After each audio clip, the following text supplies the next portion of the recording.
Molo Sanbonani, hello, how's it? Good evening, shalom, goeienaand, mensa. Welcome to another episode of Liberty and Friends, only here on the Big Daddy Liberty Show. My name is Usihle Ngobese, aka Big Daddy Liberty. Welcome to it. I hope the sound levels are absolutely pashash, as I can't now hear myself. So I'm hoping you guys can hear me at the very least, because that's the part that really matters. You, dear viewer, are who matters in the show, because this show is very interactive.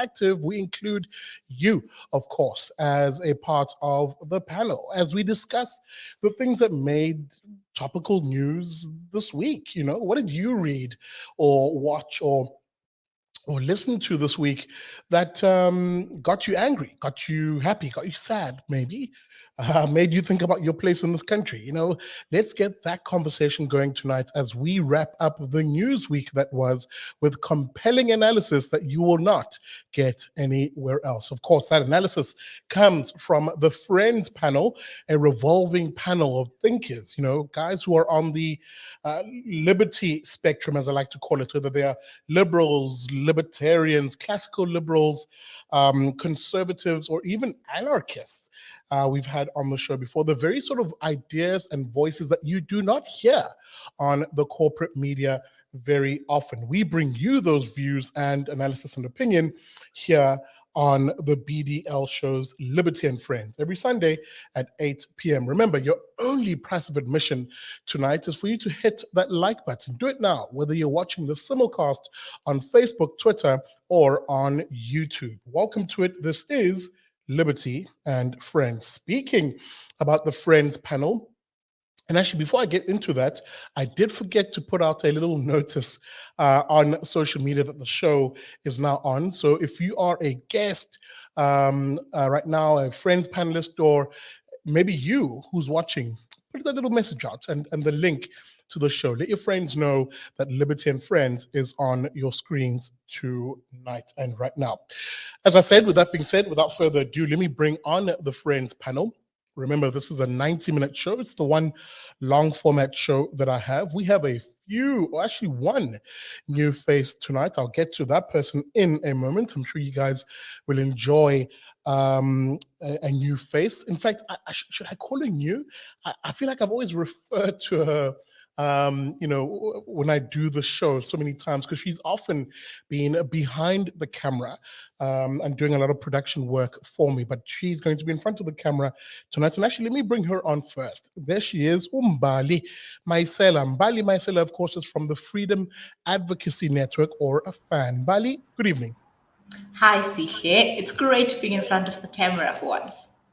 Well, it's good to have you on. Feels very weird. I kind of like I'm going to count you in there in a moment, but there she is. Mbali is a new face from the Freedom Advocacy Network, of course. Guys who are doing some fantastic work spreading that message, that classically liberal ideas in the country. I'll link their website and their goodies at the end of the show. Mbali, welcome to it. Another familiar face, someone I love having on the show, and I've been on his show on a couple of occasions. I'm talking, of course, about Upra Conscious Caracal, Ernst van Zyl. There he is. Ernst, good evening. Goeienaand, Sihle Unjani. My brother, very, very good to have you on the show, brother. I see, as we were discussing off air, wrapped up rather warmly. I think this cold front that started here in Cape Town has reached you guys there in Gauteng. No, absolutely no one can escape it, Sihle. Bitterly cold, but someone who drops some of them cold ideas and cold reasoning on these at times hot and intemperate lefties is Koketso Resane, of course, one part of the trio over at the Manpatria podcast. Koketso Baba, good evening. Yeah, good evening, guests, everyone. I promise to behave today. Good to be back as well. And of course, yeah, I'm coming at you live from the Republic of Manpatria. Oh, there you go. There you go. Love the sound of that. Another part of that three-legged pot, if you will, that poiki that we call the Manpatria podcast is Nzuzo Kathi. There he is on screen. Nzuzo, Baba, good evening. So I wanted to all the guests as well as all the viewers, subscribers, and yeah, man, thank you for having me on the show. Let's have a banging show. Good to have you on, my man. Good to have you on. It's been a while. And last but not least, another person who's become a rather firm favorite. If I go through the comment section at the end of the show, business analyst out in Pretoria. I'm talking, of course, Thanda Mabaso. Thanda, Baba, good evening. Good evening, guys. Happy again to be back in the show and looking forward to great discussions. Guys, with that being said, welcome to it, everybody.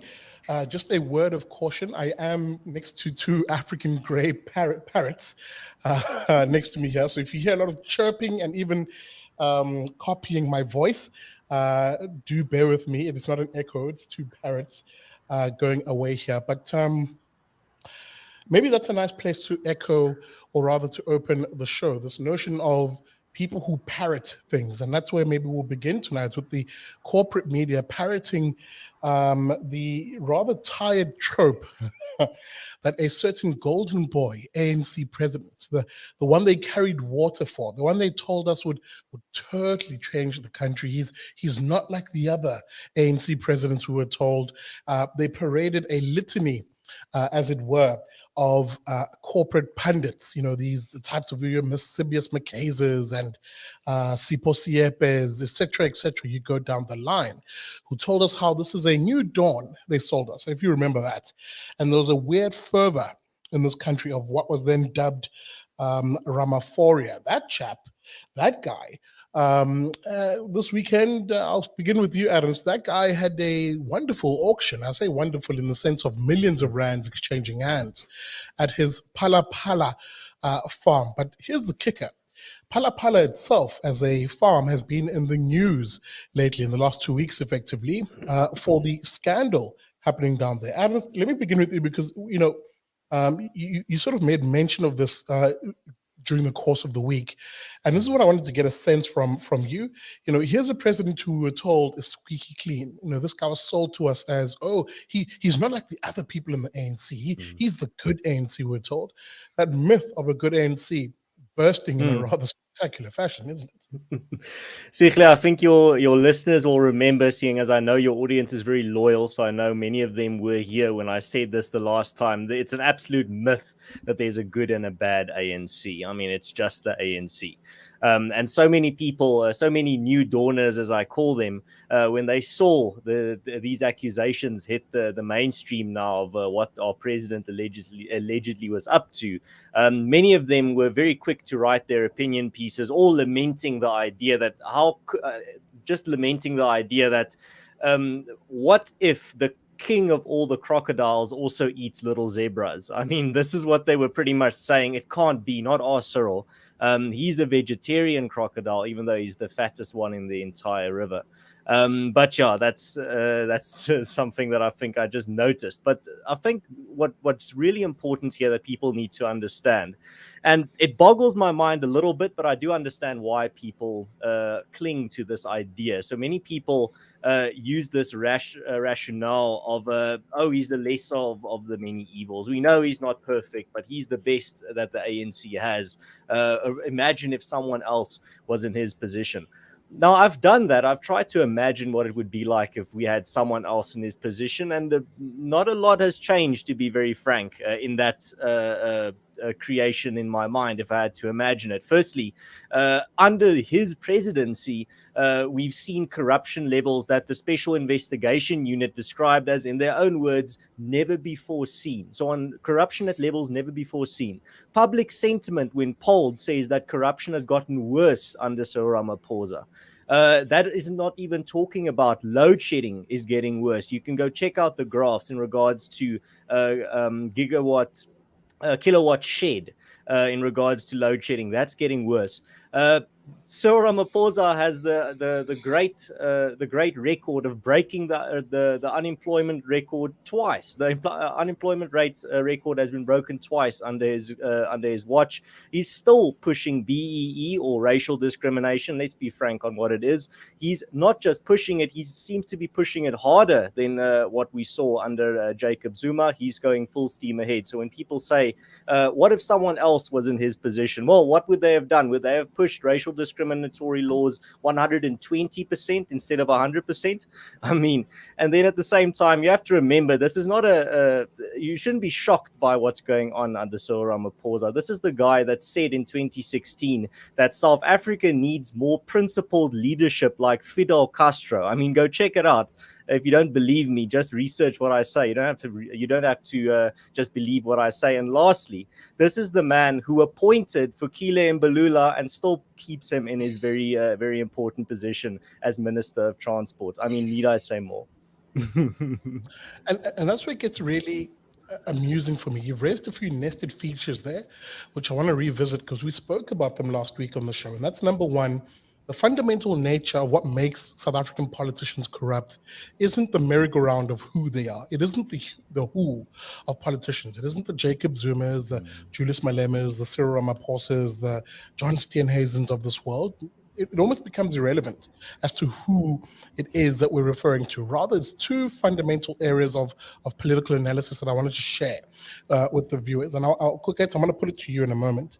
And the one is, of course, the ideological underpinning of who these politicians are, right? And the ideological underpinning of who our politicians are in this country mostly is they're politicians who are on the left, generally speaking, center left, left, extreme left. Now, that can be anything from a statist, that is someone who believes that the state should. I know people who always begin the sentence of the government should, or what is government doing? These are people who believe that fundamental problems of society are solved by who is in power and actual exercise of government power. That's sort of the one level of it. They do see a role for private sector involvement, but generally they err on the side of government doing things to solve our problems. Then there's the next level of that, the socialist, the out and out socialist, the one who believes that actually the state should not only solve our problems, but should own things in society, that all things in society by and large, including private property, should be in the hands of politicians and really the state. These are the sort of ideas that, I would argue 70%, maybe even 80% of who our politicians are at the moment, and that's all politicians, 80% of them are in that bubble of statist to effectively socialist. And then, of course, you get the extreme end of that, the communist. You often hear me say on the show, the red and in tooth and claw communists. These are the sort of guys like the EFF, for example, who take that ideology to its extreme, and if anything, its logical conclusion that all things, including human beings in society, should be subservient to the state and some politburo, a small elite of political leadership who then decide things in society. That's the broad basis of who these individuals are. And that's the one area of it. The other area of it, of course, is they're criminals. They're pure criminals. Nothing, leave aside the bad ideas, leave aside the ideology, which is that first level. The second is they're just pure criminals. They see the state, they see access to government as a means for them to steal from their fellow citizens, both indirectly by way of tax, I suppose, and directly by way of just actual corruption. So that there's those three or those two broad areas, which effectively you can view them in three areas. Either they're stupid, corrupt, or evil. If you look at those two areas. Koketso, let me come to you as I get a little blurb out the way. Insofar as, for me, it gets very interesting when a character like Arthur Fraser, of course, who I should have began there. So actually, in terms of tonight's discussion, Arthur Fraser, this dubious character in and of himself, right? He's not an innocent, a dubious character. Let me leave it at that. He's the one who's actually kicked this hornet's nest at the moment that has a lot of the Cyril people, the Ramaphosa types, panicking and in a panic, because not only has he lodged a case against the president, alleging effectively that he used his private security or presidential guard, rather, who happen to be police officers, but bodyguards that he used them in a almost rogue fashion to go after people who had allegedly stole money from his farm. Money, of course, which is alleged also to be in the millions of various foreign currencies and, of course, rand stashed, as the newspapers have us or telling us, under sofas and in mattresses. Clearly the president is a big fan of the tooth fairy. But that being said, here's this Arthur Fraser character who then this week not only doubled down, but doubled down in a very spectacular fashion by going to law enforcement and saying, not only have I made these allegations, here's evidence, according to papers, from, if I read here properly, emails, voice notes of the alleged intimidation and assaults from the interrogations that happened on the farm, to phone calls and the like. Here's a man who's literally putting a lot of pressure on their beloved Cyril. Yeah, it's quite interesting, really. I think I was talking to my sister about it the other day, that this is pretty much blackmail, right? Because he's clearly had much of this information for a while, and he's only coming out with it now. That is Arthur Fraser. So it comes to somewhat blackmail against the president. Someone's toes have been stepped on, and now we are here. But maybe to give credit to Arthur Fraser where it's due. For me, it looks like he's doing things by the book, by going to the Rosebank police station, opening a case, and then obviously now finishing the case with evidence that he's gathered. And how he gathered it is, again, a conversation for another day. But he seems to have been doing things by the book. Compare that to some other people who would have perhaps gone on a whole media tour by giving interviews and dropping inferences even on social media that they know more than they've let on, etc. Very similar to the threats that have been made by the past president and some of those in his corner, where they always threaten to spill the beans and the beans are never spilled. So Fraser's actually gone about and done things by the book and followed due process in terms of bringing the president to account over all of this. But at the same time, since he's a dubious character and he is making some very serious allegations, there is something that has to be said about the media's role in all of this. I mean, recently, just this past week, the Namibian media, who I don't know much about, but they've actually gone out and, as a stakeholder in all of this, of course, Namibian nationals have been outed as those allegedly involved in the theft, of course. But the Namibian media has actually gone out and printed headline news of the alleged perpetrators, complete with background history and stories from people who were their alleged neighbors as well.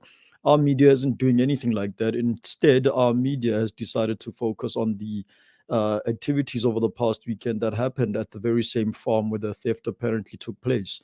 I mean, you've got the usual caucus of pro-establishment CR17 apologists coming down like vultures to just dazzle the public about the large amounts in the price of exotic game and livestock that the president has been dealing with. And to me, it seems like this has all been done to basically legitimize the president's alibi that he is no thief. The big problem here is that this is not the allegation that Arthur Fraser made. He never said or alleged that the president stole the money. He has actually come out and said that, right, he did not report the theft. Firstly, the big question here is not that Ramaphosa has stolen large sums of money and decided to keep it to himself in furniture on his farm. The allegation is that he circumvented the law by not only reporting the theft, but going over and above that again and actually interrogating, potentially even kidnapping the alleged thieves. So there's a lot to be said here. And again, the very left-leaning media, which seems to be very chatterboxy around, issues around something like the Democratic Alliance, etc., or race-based incidents that happen in society. They're very chatty about those. But when it comes to serious allegations against the president, everyone seems to rather either A, keep quiet, or B, legitimize that this is a clean president and he is the best of the lot. He's the greatest president we can currently have.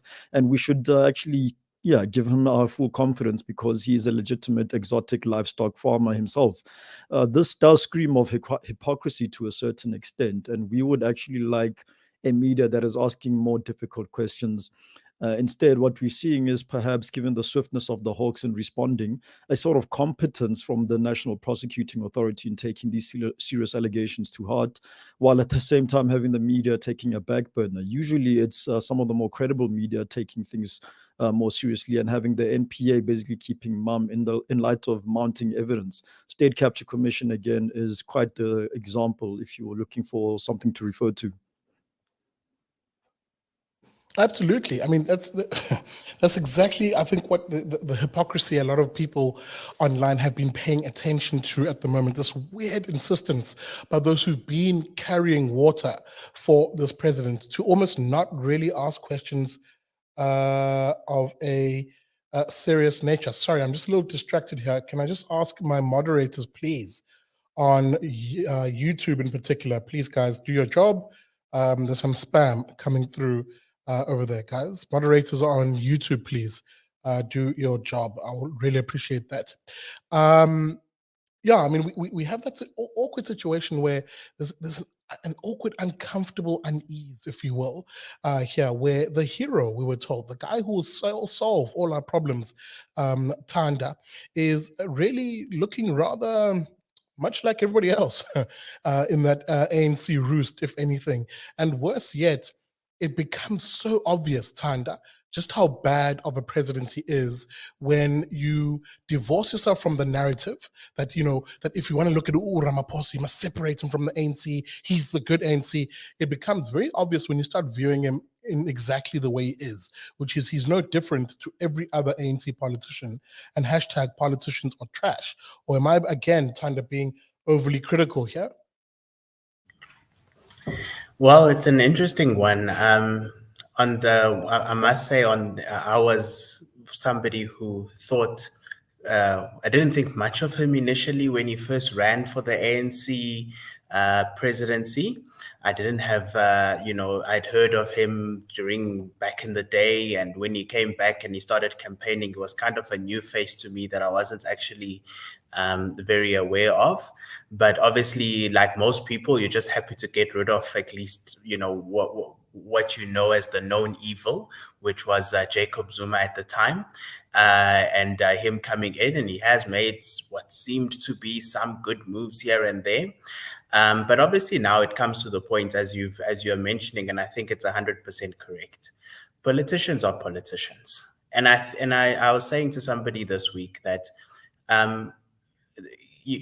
one of the issues that we have as the voters we have in terms of voters in South Africa is that they don't understand what politicians are. They think politicians are leaders, people who love them and want to lead them to some great vision, or they think of them as public representatives who are out to accomplish their interests. But politicians ultimately are hired guns. They are people who are hired by, whoever funds them. Whoever funds them, funds their campaigns. That's who they answer to, ultimately. So at the end of the day, Cyril Ramaphosa, he went into business for a while, but he's been a politician. He is a politician, right now. And obviously, as Koketso is mentioning, it is a very eerie silence from a lot of the newspaper companies, who you normally see them when a corruption, things come out like Digital Vibes. Almost every day there's new information emerging. There's, interviews, and there's all sorts of things. There has been quite a bit of a silence, which is a little bit suspect. But again, it's most likely that the people who were funding Cyril perhaps are owners of some of these media companies, and they don't want certain things to be, spoken about too much. It obviously remains to be seen how much of this is, happened, is true or not. That remains to be seen. Is it $4 million? Is it less? Does it matter if it's more or less? We don't know all of that, because obviously the person also who is coming forward and acting and saying, these are my allegations against him, is as himself a character who, is not exactly the cleanest character, around. So there could be all of that. But I guess from our side, it's always good when people start to trust politicians less.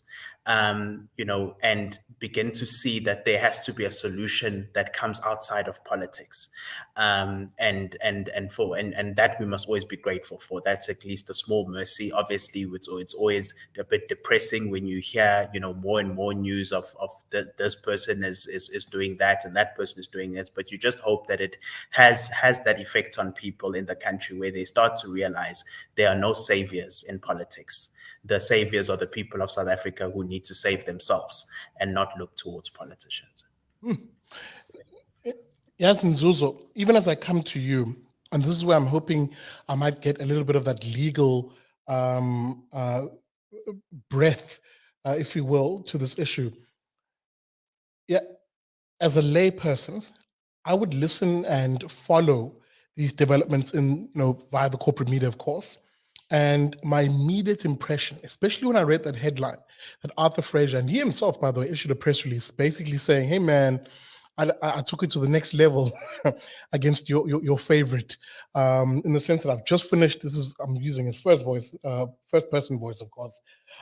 Basically saying, quote, I've just concluded my interview with the Hawks, and this is where he let it out thick. I've given them hard evidence, no gossip. I'm not Julius Malema. I'm not going to hold a press conference and indulge you in 4 hours of pure bullshit and gossip. Excuse my language. But I've given these people hard evidence, voice notes, transactions, emails, phone call records. And Koketso is quite right in saying, one has to ask where he gets he got this information. But for now, neither here nor there, in the sense of he's literally putting the legal screws on to this chap, on the one hand, Nzuzo. And on the second hand, it's been funny to see the reaction in the sense that, from him himself, the president, not a denial of any of these things, but basically saying, yeah, just allow the law to take its course. That's been his response. And hey, I'm already going before the ANC's Integrity Commissions. I don't think many South Africans view that as a reasonable recourse against such serious allegations. Yeah, no, most definitely. I don't think that's a necessary platform for any accountability to be taken by Cyril. He needs to face the might of the law, which includes the court itself. I think that also, I was actually talking to a colleague last week, and we were asking ourselves, we were worried, in fact, as to who the investigating officer in this matter is. He's actually the main player and character in this whole shenanigans, in this whole matter. He needs to gather all the evidence that Arthur Fraser has given to the Hawks, and he needs to do his own investigation. He needs to get all of the people who were involved in the robbery, and take statements from them, as well as take statements from, of course, the farm manager and every other employee that works there. And ultimately, of course, he needs to take statements from Cyril. And whatever commission that Cyril might be appearing in front of doesn't really matter when it comes to the law. And I think that it's important that the investigating officer understands that he needs to act with haste, and he can't just sit on the sidelines and wait for this thing to die down. Because ultimately, in as much as I don't have faith in SAPS and some of the legal organizations or enforcement agencies, I don't think. I think that it's ultimately it's upon them to actually take action and actually try and investigate this matter and take it to the courts, at least take it to the prosecutor, so that they're able to actually make a decision whether to move forward or not. By reading that statement by Arthur Fraser, in as much as he doesn't really say anything, he says evidence, he says statements, he says all types of stuff that he's handed over. But that could just be him trying to actually just stir the pot even more. We don't know what he actually gave him, and we obviously have to look at that with we just look at it on the face of it. You can't really take anything. The only person that really knows, as I said, is the investigating officer. But the investigating officer must act with haste, as well as the prosecutors. Prosecutors have to take this matter forward in that maybe a lot of corroborating evidence shows that there was $800,000 in this guy's on this guy's property, which he had not declared, and it appears though that there is a video out there, if I'm not, and to To the veracity of this video, I don't know, but there is a video out there that shows people actually committing robbery on his place, which in of itself is a requirement upon someone as high up as Ramaphosa to actually reported to the law enforcement agencies, which he did not. So it has to be, and I saw the charges. If I'm not mistaken, the charges is along the lines of fraud, defeating the ends of justice. Defeating the ends of justice is quite a wide charge. So ultimately, you can get Cyril on those charges if he did not actually report it to the law enforcement agencies. The prosecutor, but at the end of the day, we know the law enforcement agencies are the most untrusted agencies in South Africa. We know how much we've seen. As I was talking about the fact that SAPS is the most corrupt agency in the country, and that also includes things like the NPA and other agencies alike, including also the Hawks. So we obviously need to we need to take that into account. But I'm hoping that they actually take this seriously and actually take it at least to the prosecutor to make a decision to actually take it forward or not. And it'll actually put some faith and trust back into the law enforcement agencies across in South Africa, which is really needed at this time, especially when you have so much corruption going on in South Africa. So yeah. Ernst, even as I hear your guys' views on this, and before I come to you, actually, before I forget, guys, welcome to it. We're at that 30-minute mark of Liberty and Friends. This, a 90-minute show. Of course, we're in that last hour. Therefore, welcome to it. This is Liberty and Friends. I'm in conversation with Ernst van Zyl, hashtag Upra Conscious Caracal, or rather at Conscious Caracal.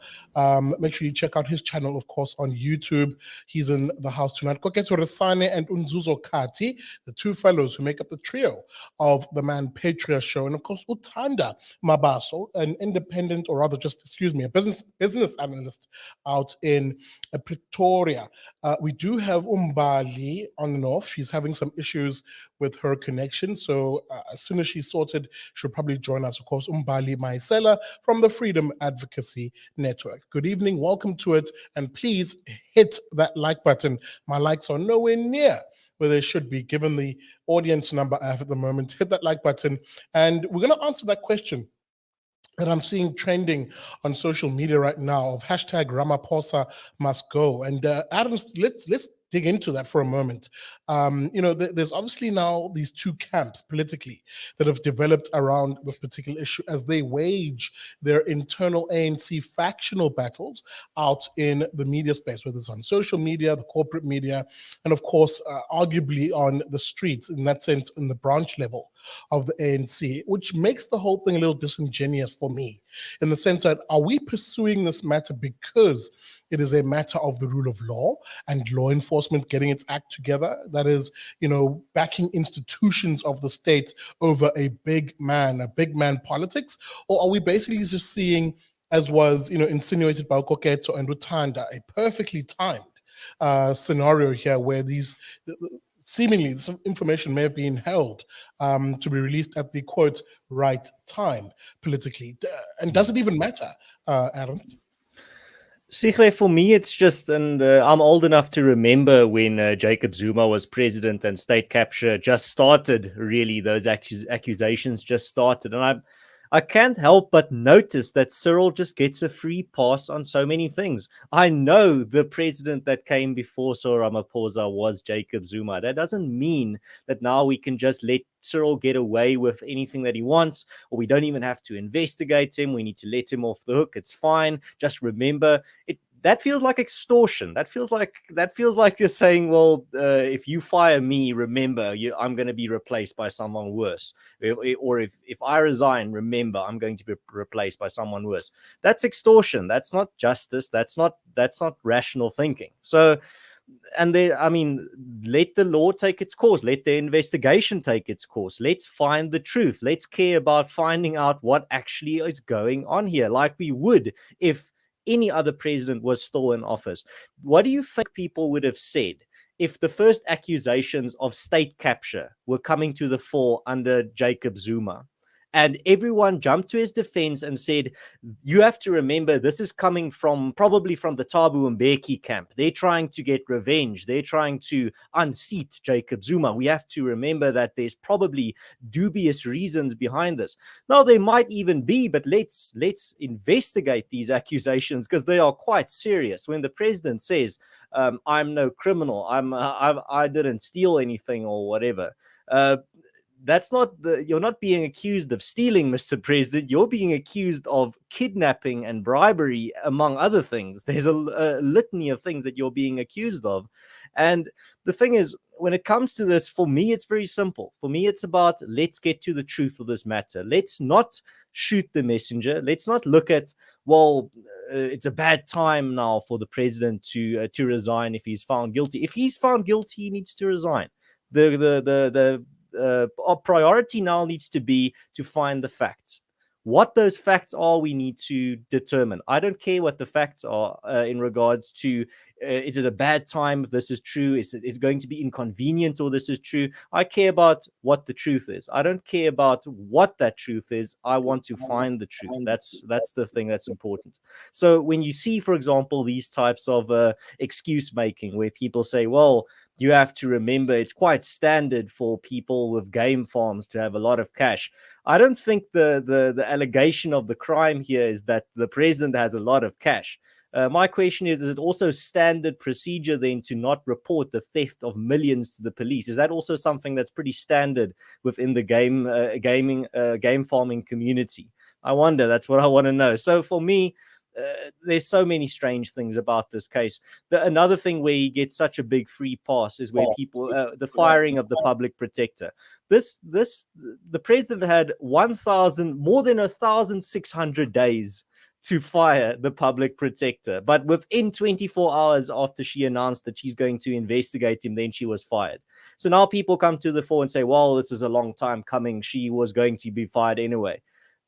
That granted, but within 24 hours after announcing an investigation, after the president had literal years to fire her, that's strange, man. That's very strange. And the last thing is, it's sad that we've gotten to this point where people are talking about choosing the lesser of evils. Is that really how low the bar has become? Can't we just take the very, very rational and very I think, reasonable position of not choosing the side of any evil? Can we just not take that stance of saying, I'm not going to root for evil, whether that be the lesser or not? I'm not going to take the side of evil. I'm not going to wish that evil succeeds, whether that be the second or third worst evil.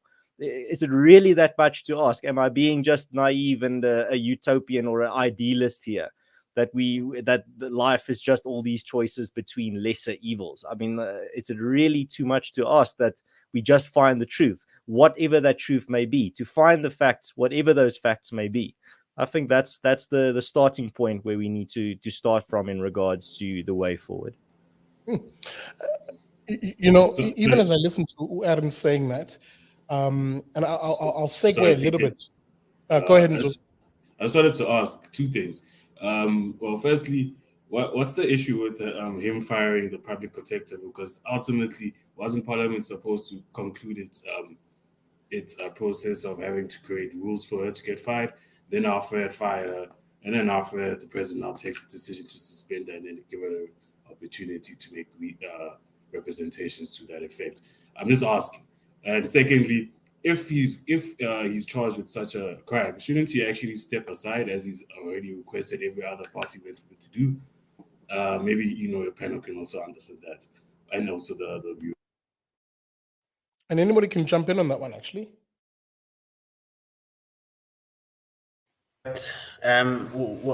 What I know is I'm not sure about the public protector one. That also seems suspicious to me.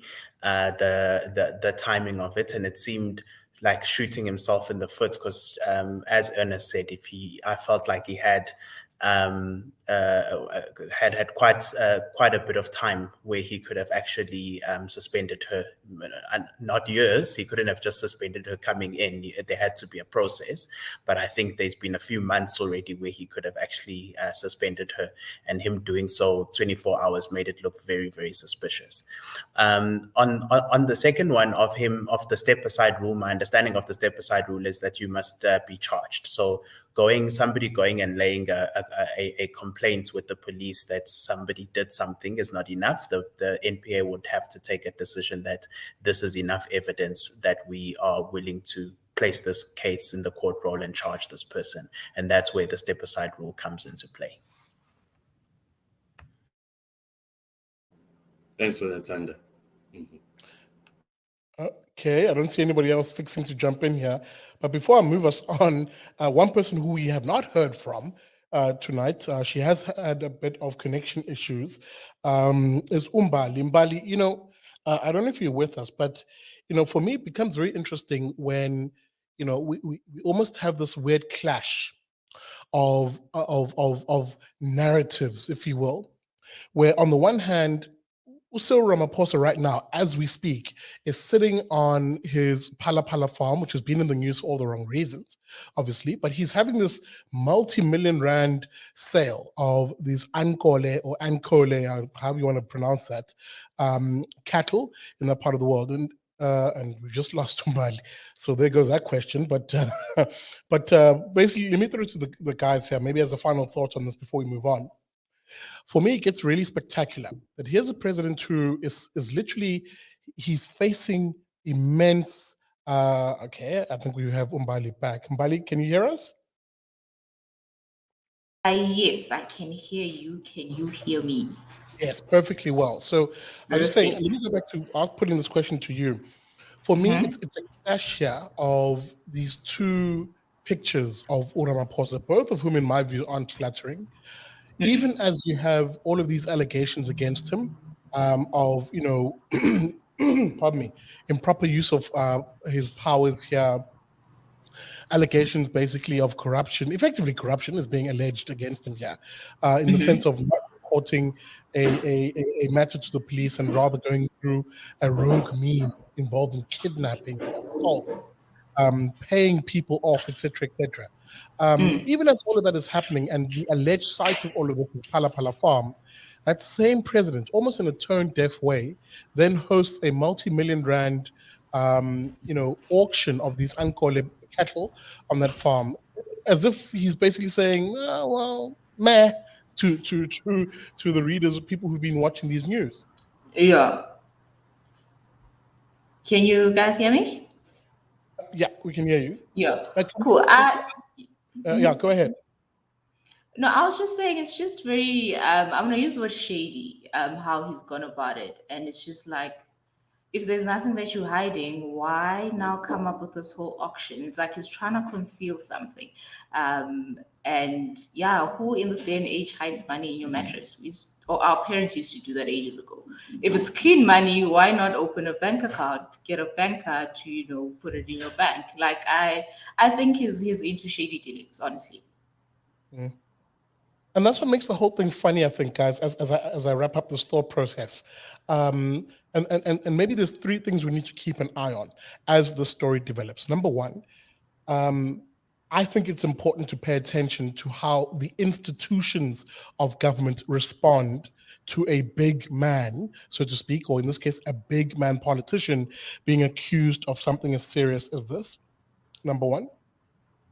And when I say institutions, I mean things like, the NPA, the police, even SARS, insofar as the allegation that he kept millions of dollars in foreign currency under his mattress. It'll be very interesting to see how institutions of government react, because it's those same institutions that are meant to protect and effectively treat everybody in, what's the expression I'm looking for?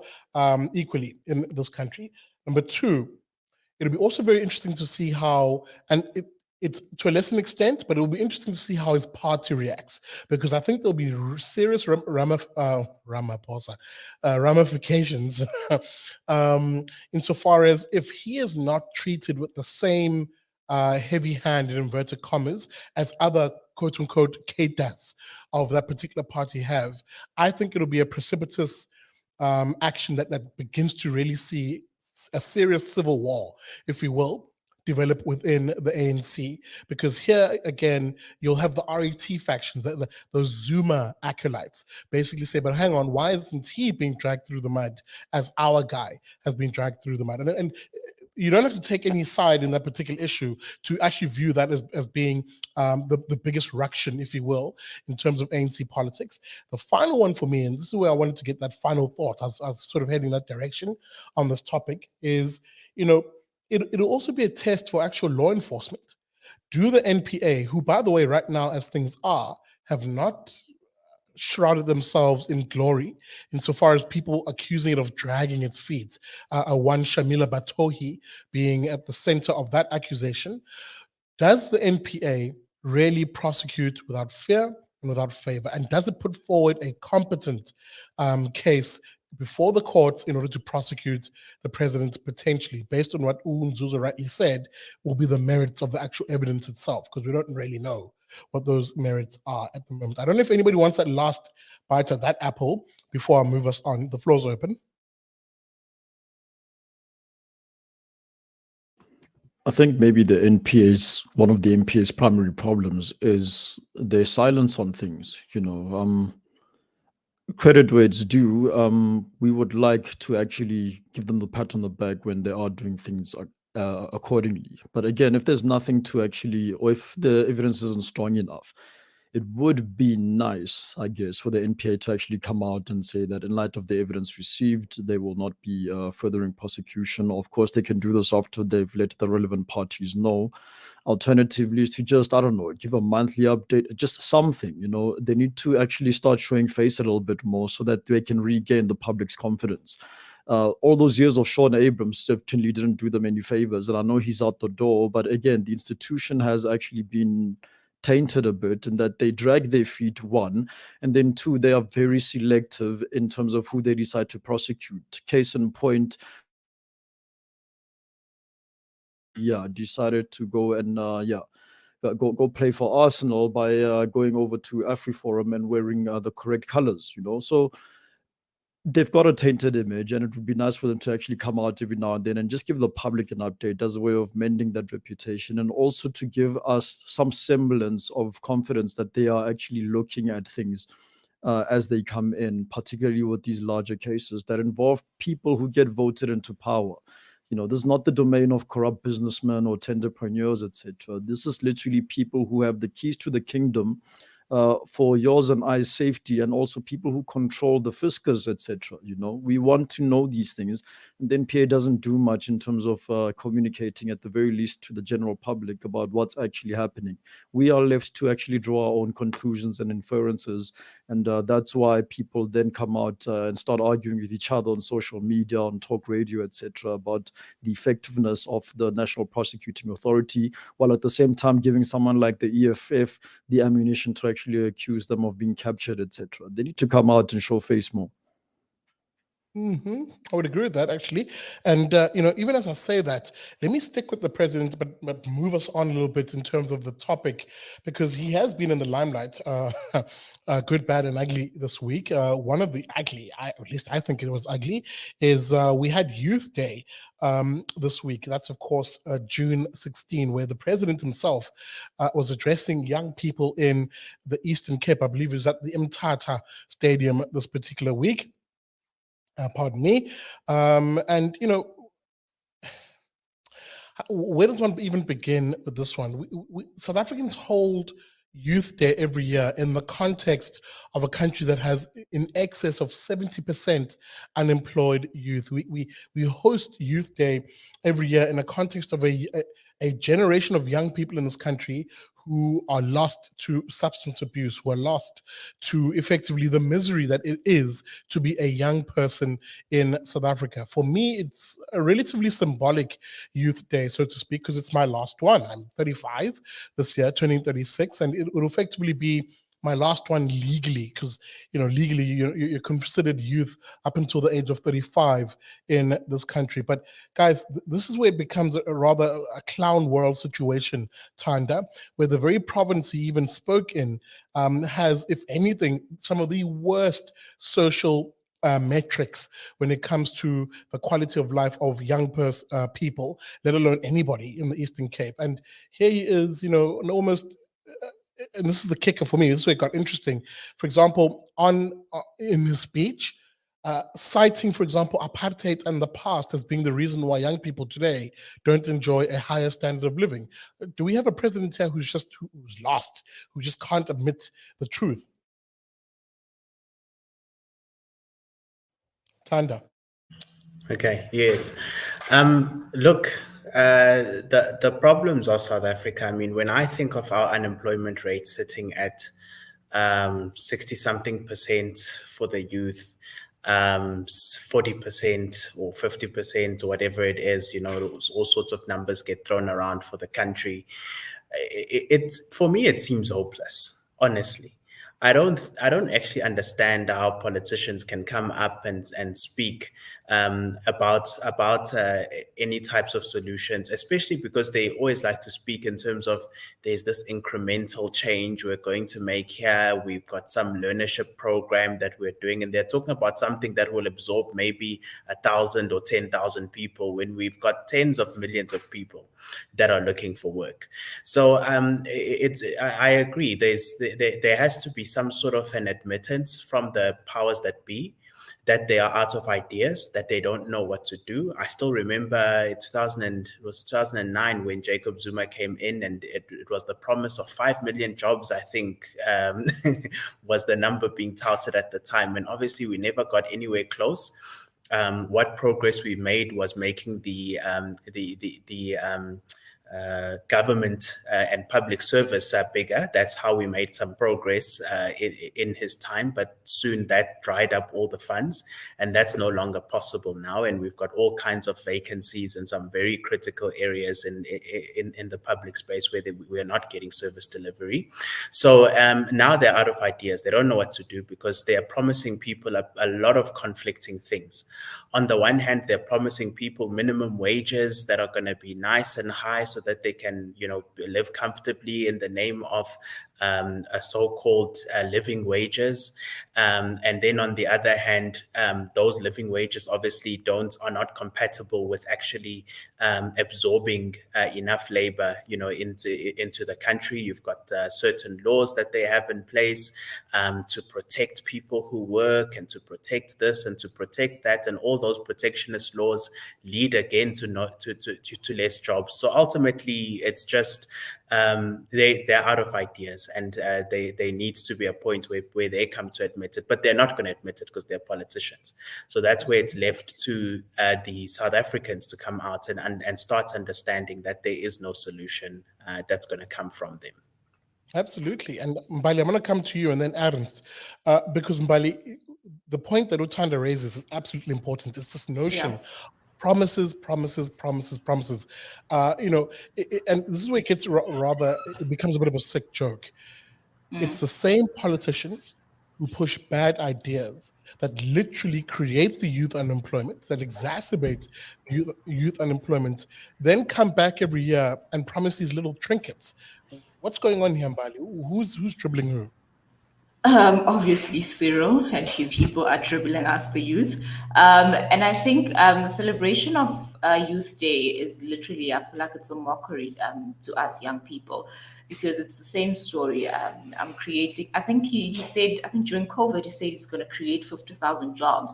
And then come SONA 2022, he says, no, the private sector is the one that creates jobs. What exactly is happening? And I think, as we can all see, that the government will not do anything for us. And I think maybe the route that young people can take is do with whatever little you have. I think at this point, the power is literally in our hands, because clearly they don't care about us and they will keep on dribbling us.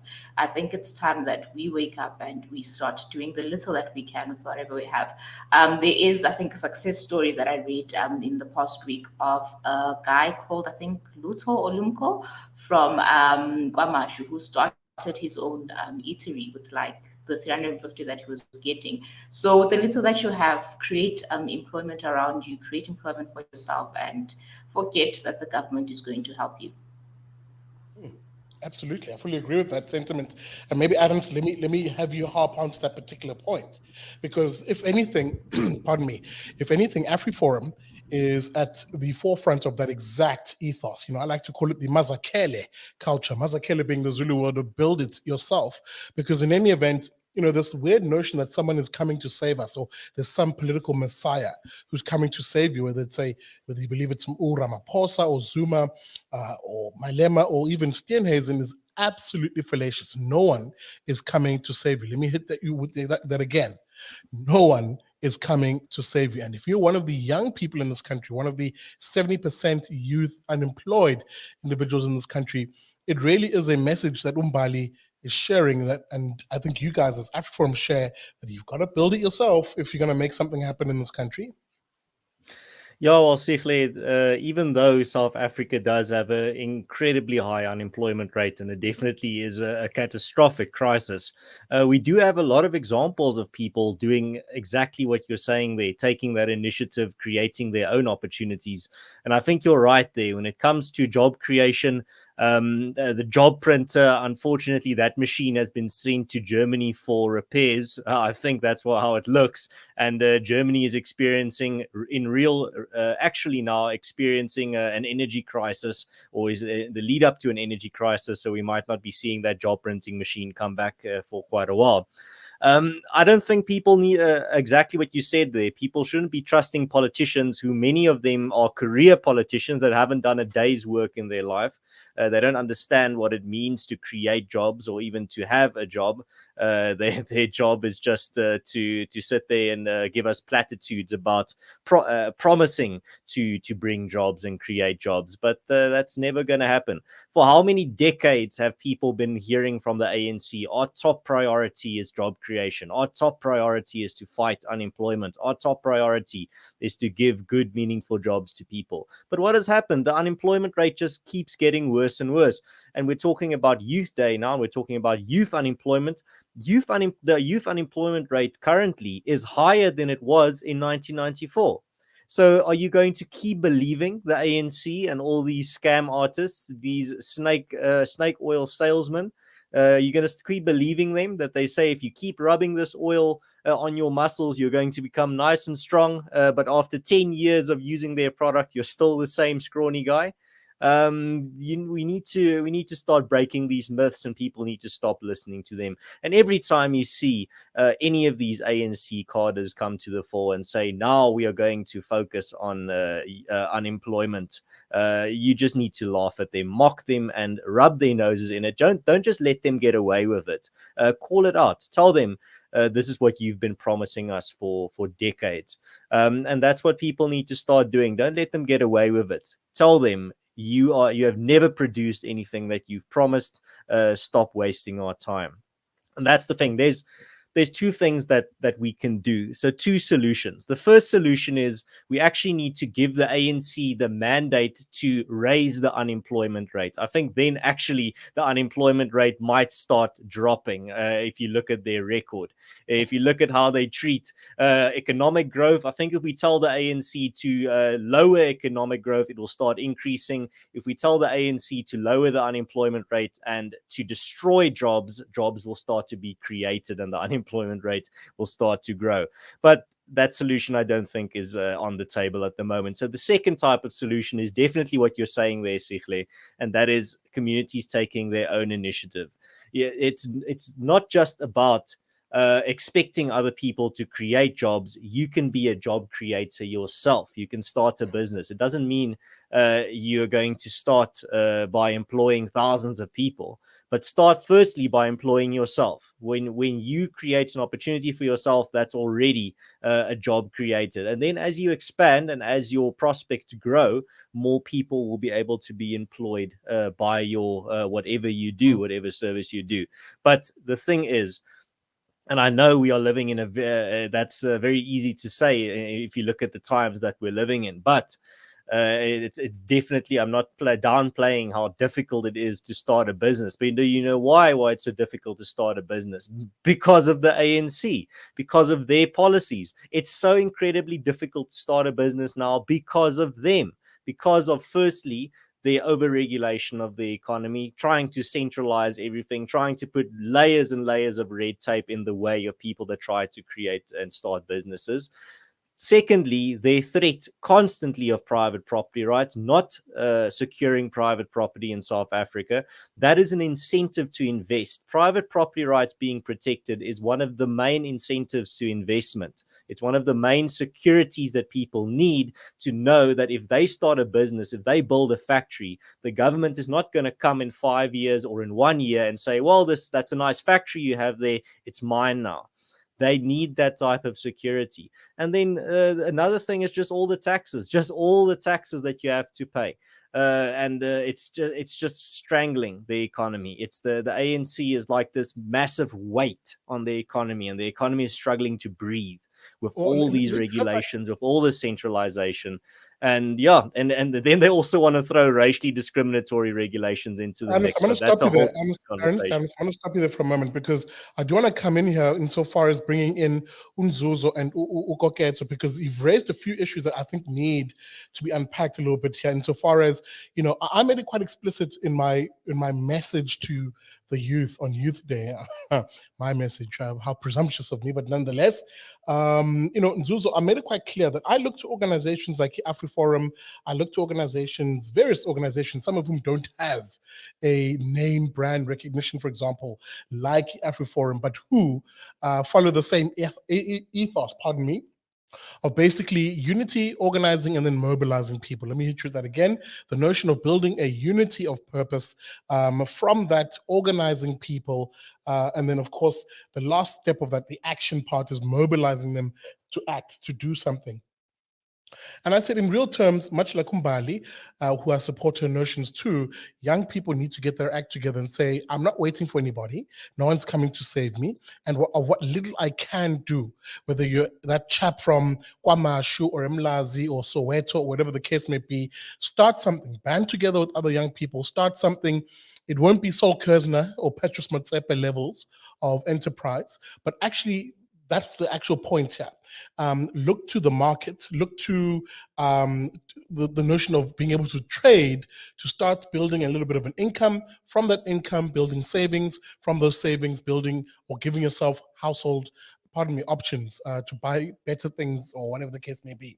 But this is the ethos I think we should be pushing, that hustlers mentality, if you will, into our townships, into our young people, especially Black youth, who make up the vast majority of unemployed people in this country. But instead, Nzuzo, much like Ernst said, politicians push the very opposite ideas, the bad policy of no, young people, just wait for a EPWP job, or wait for a learnership, or wait for one hand of the state or other before you can find quote unquote prosperity. It's a societal change that we need, Manjan Nzuzo, isn't it? Yeah, I think it's a combination of two things. It's Mazakele, do it yourself entrepreneurship. But also I think that, be involved in your community, whether it be politically or just from a socioeconomic standpoint, just trying to make the community better. And it also means supporting those people who want to make it better. The young councillors, the young politicians, because ultimately, we can say that everyone must push entrepreneurship, but not everyone is an entrepreneur. Some people are just good at a profession, which is essentially pushes you to employment. And I think that implies that, you need to, as Sandra said earlier, you need to get out there and vote against people who are do not push your interest, who do not push policies or regulations or laws which essentially make it difficult for you to start a business or even get a job. We talk about national minimum wage. We talk about labor legislation which is restrictive.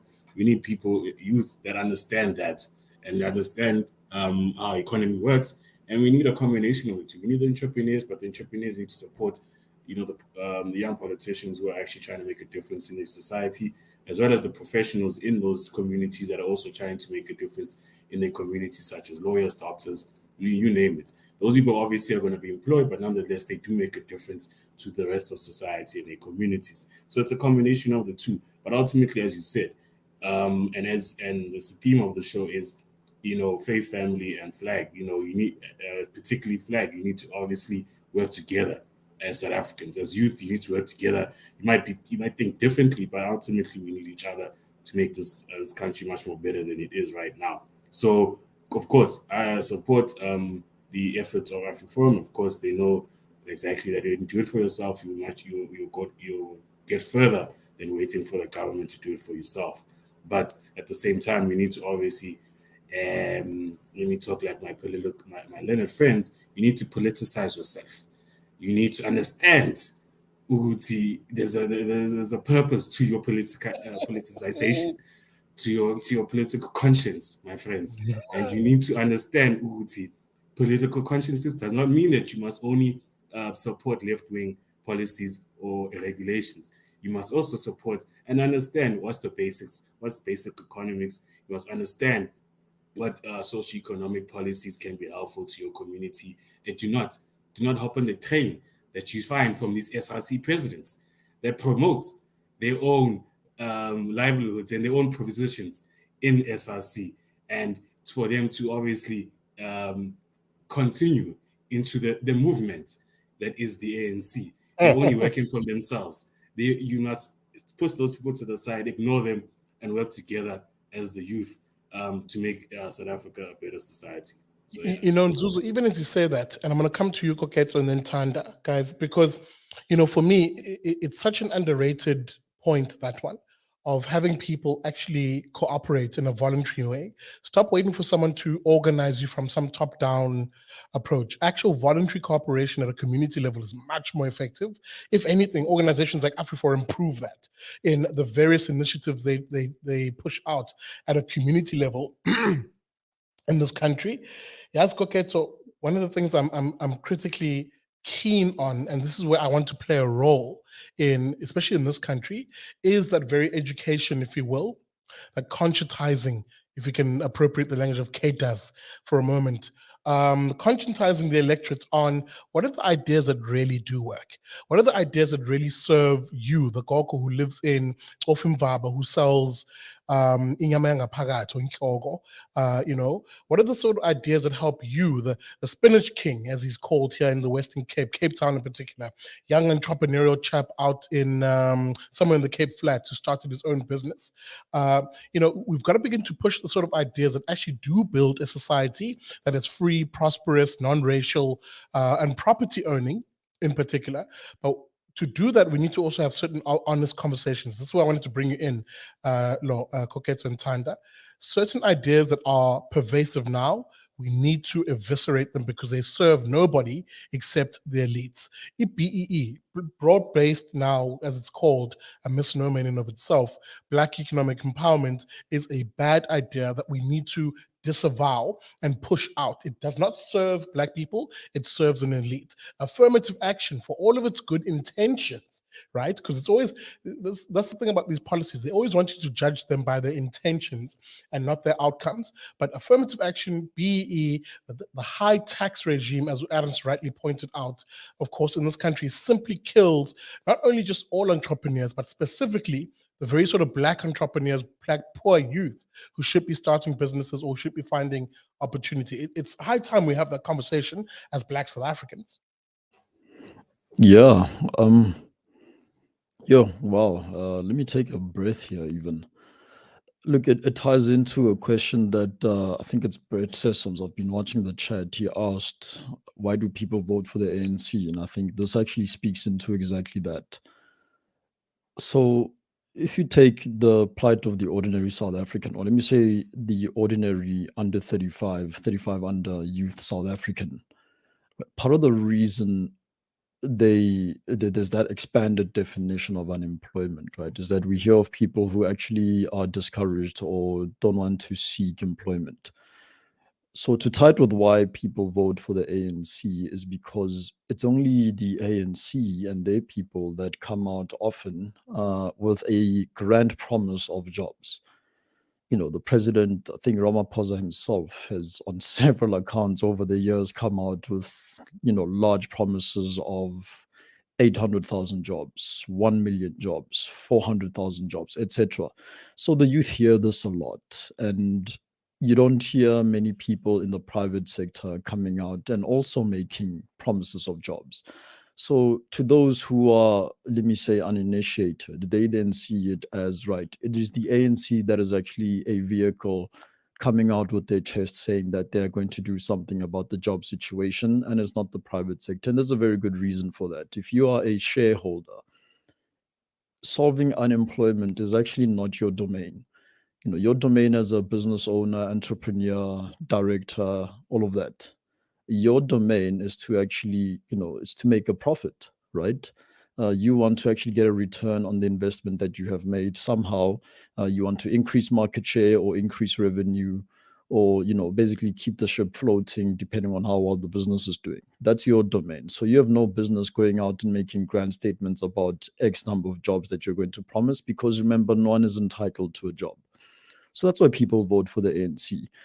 Now, to go into the policy discussion of why we keep saying over and over again that, many of these leftist policies, something like affirmative action in the South African context, redressed really as Black economic empowerment with however many Bs you want to add. The reason it's a bad policy because it's, excuse the pun with Father's Day, but it sets up the government as a father, as a father of the nation. And that benefits no one except for those that are in power at that point in time. What that does is it basically takes away the power from the individual, takes away their decision-making power to themselves. And this is one of the popular questions I get even from strangers when they ask me why, when they do things like asking me why I say it's so bad. For me, and I'll die on this hill, is that the conversation really starts at infrastructure. The easy low-hanging fruit is to say our education system is not set up correctly, and so people are not given the tools necessary to compete in the market after school. But over and above that, the reason I say it's an infrastructure issue is that you have councillors in corners of South Africa that are basically sitting on their bum collecting salaries. Services are not delivered, and the end result of that is that you have communities that don't have water. Now, if you don't have water, how exactly is you and your family on your piece of land that you've been living on for generations? How are you supposed to do something as basic as subsistence farming for yourselves? Never mind at a commercial level if you don't have access to adequate water.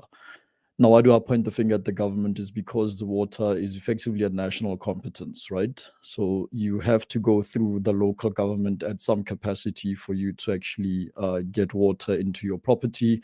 Alternatively, if you have the capital, you can find alternative means such as a borehole, large Jojo tanker for 10,000 liters, etc. Not everyone has that, but the state has basically, again, installed themselves as a father that will deliver water, electricity, and some other amenities such as trash collection and the like. Now, if you don't have those, right, that means effectively you don't have the bare necessities to even come out and say, let me be a budding entrepreneur who is going to play in a particular space. You see this in townships where the moment water becomes accessible, you find a lot of young people doing the basics such as starting a car wash. You can't wash cars without water, but the moment there's water available, even in a rural community, someone basically puts 4 sticks up, gets a piece of mesh, and then creates a gazebo of some sort, and then stands there with a basic sign that says car wash. And, like it or not, they get customers, right? That's a way of actually them getting an income. And again, that is a form of entrepreneurship commonly referred to by our bureaucrats as the informal economy. Now, again, I said you can't do that if you don't have water. You can't be you can't be the next great South African story within the IT space where I work if if you don't have access to a computer, for example. Now computers run on electricity, and if you don't have access to electricity over and above that, then how are you actually going to develop into a bright talent going forward? Effectively, it means you can't even compete with someone who's your age out in a place like India, for example, where people have found ways to actually get ahead.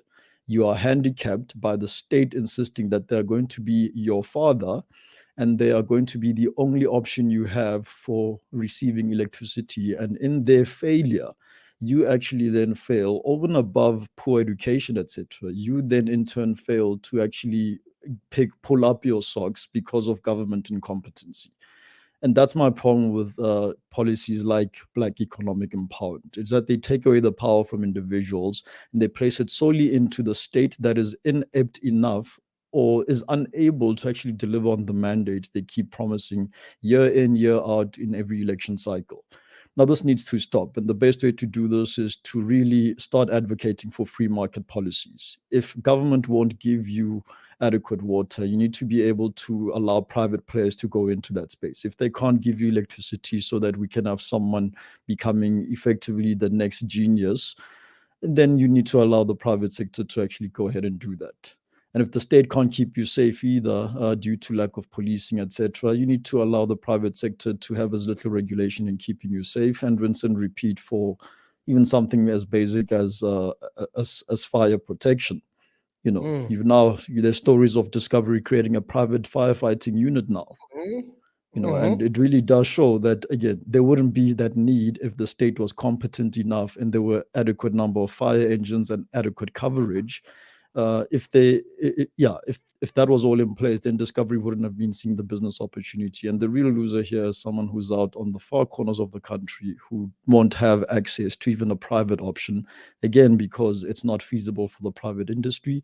And it's not feasible because, again, full circle, there's a lack of infrastructure for private players to even participate there as well. I've said enough. And beyond that, Thanda, this is where I think you can really chime in from a business analyst perspective. We also need to disavow, on the one hand, as we disavow these bad ideas, as I've argued from the politicians, ideas that seem to suggest that nothing can happen for poor people, especially poor Black people, unless there is a government official or unless there is a politician. On the one hand, we disavow that notion. The other notion we need to disavow is this notion that often politicians themselves push, which is, Black people can't run businesses unless those businesses are yoked or do business with, quote unquote, the state.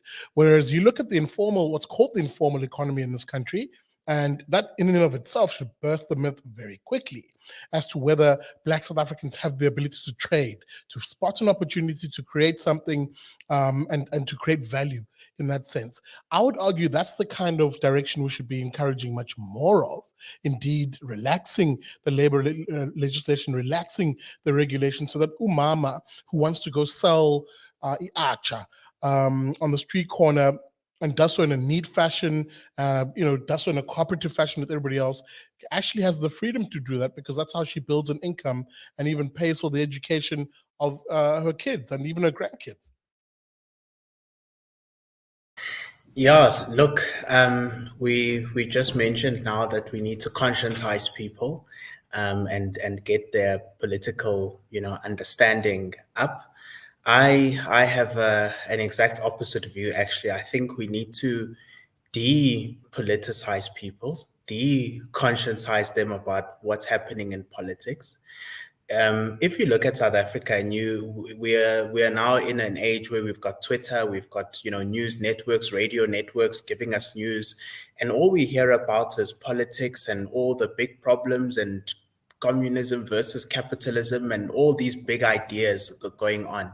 And you actually find that the average South African probably knows more about what's happening, in these macro issues than they know about what's happening on their street. And that's where the problem starts, where the current politics that we have, this massive national type of politics, it paralyzes people because they're looking where they can't affect it. You know, how do we affect national politics? We vote once every 5 years. That's how we affect it.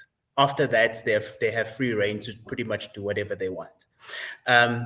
What is it that we can affect every day? It's what happens on our street every day. That's what we can affect. So somehow we need to start getting South Africans unplugged. I think actually if we could have a way of like switching off all radios and all televisions, that people were completely in the dark and they have no choice but to just focus on what's happening around them, you would probably get a lot more solutions out of that than you would people still, listening to the lies that they're being told, by politicians. I've been reading a book recently by a guy named, let me just get his name right, John Taylor Gatto, and he talks about weapons of mass instruction. And he talks about how even the very school system that sets up a person to say, you're going to go for 12 years, then maybe you're going to have a few years of university, and then that's your path that's going to get you a job. And obviously, we know in South Africa that's not the case. People get their varsity certificate. It means nothing. You can maybe get a job as a cleaner with your matric certificate. You finish your degree like you're told, and there's still no jobs for you. So it's actually a false promise that people are being given, and people are like zombies just sending their children to these schools. Some of them paying many thousands, thinking that if they pay more, it might be better. And sometimes it is a little bit better, but often it still comes up with the same problem that who is this person that's going to create the job for you? If you are being raised that one day you're going to occupy a job, who is going to create it for you? So it's a problem to me. Koketso, mentioned that not every, or was I don't know, Koketso or Nzuzo mentioned that not everybody's an entrepreneur. But it's sad to me that there's so many people are politically conscious and they know more about the business of politics than the business of actual businesses. That's actually a sign of a broken country. And because it should be a basic thing for us to be able to know about business of actually creating, trading, and being able to get ourselves employed and being able to produce the things that we need. That should be a basic thing. I've been reading another book talking about Zulu culture and Zulu life 200 years ago, and each homestead produced their own food, produced their own clothes, produced their own pottery that they needed, built their own houses. It was a home was a center of production. And everybody was employed and was working to produce what was needed for that home. Now we are sitting where a home is a center of consumption. And who is going to produce for you, and where are you going to get it? You understand? So for me, that's actually the big issue. This national big macro politics and all of that stuff. That's the distraction.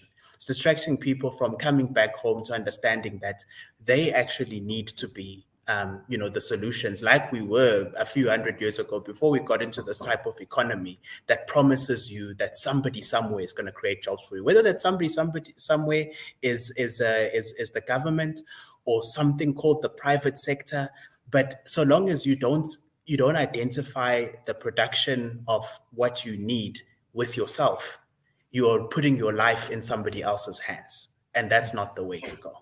And you know what, Thanda, you've literally opened up what would effectively be the last segment tonight, because they're very linked, and you raised it insofar as that keyword, the notion of the home, or the family unit in particular, and how, if anything, the family unit is the foundation of any society, whether it is a capitalist society or whatever the case may be. Having strong families, on this show we talk a lot about the 4 Fs, which are the founding values of, founding values of this channel. That's the notion of, who we are, South Africans, being faith, flag, family, and freedom.